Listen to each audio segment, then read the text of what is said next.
Welcome to the 9 News Prep Rally. Happy Saturday morning, Preps fans. I'm Ashley Moore, and welcome in to the Prep Rally. Last night's Rockies game may have been snowed out, but high school baseball was still played at Coors Field. Earlier this week, of course, as the reigning 5A state champion Cherry Creek Bruins took on the Legacy Lightning for the last high school game at Coors Field this season. First inning, Christopher Jewett on the bump for Legacy when Owen Elster hits a flare to first, but it's Jason Olsen to Dominic Simmons for the out. Next at bat is Eli Rose with a high flyer to right, and this one's headed deep until Connor Hicks retires the half inning.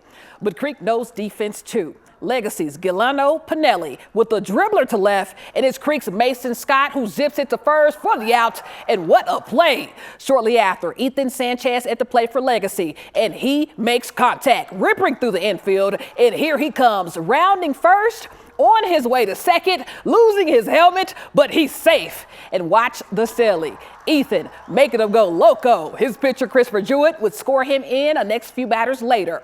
Bottom of 2 now, though. 2 on for Creek when Mason Scott blasts one to right field, and this one's headed deep, just short of the fence. And he gets around for the double. Now looking for the triple when a runner comes in to score. Tie ball game.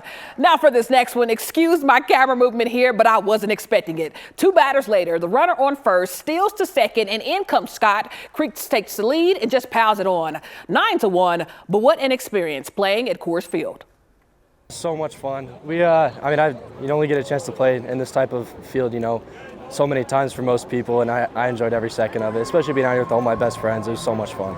It was great. You always like to come out and compete and have good competition, so to see some of the top guys in the state and kind of recognize that battle, it was a lot of fun, and just got to come out here and test my skills.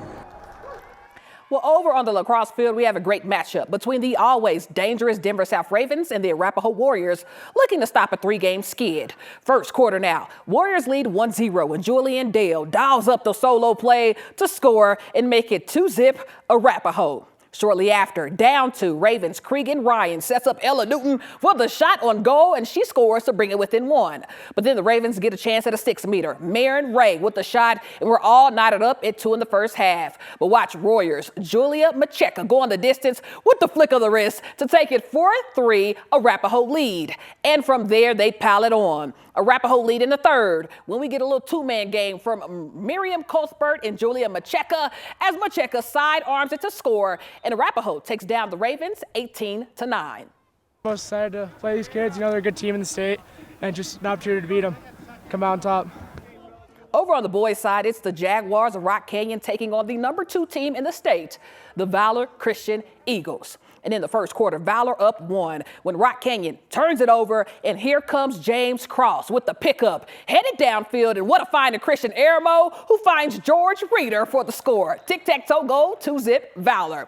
And then off the face-off, it's Valor again with a full head of steam.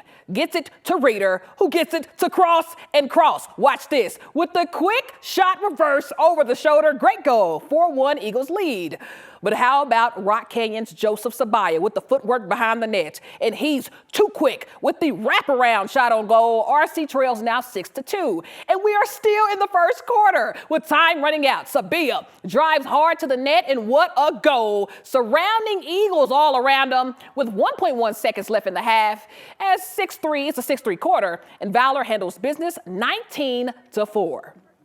Well, this morning, we also want to recognize a special group of athletes, the Mountain Vista Palm and Jazz team, who are headed to Orlando, Florida tomorrow morning to compete for a world championship. Now, this comes just 2 months after winning the national title in the medium jazz division.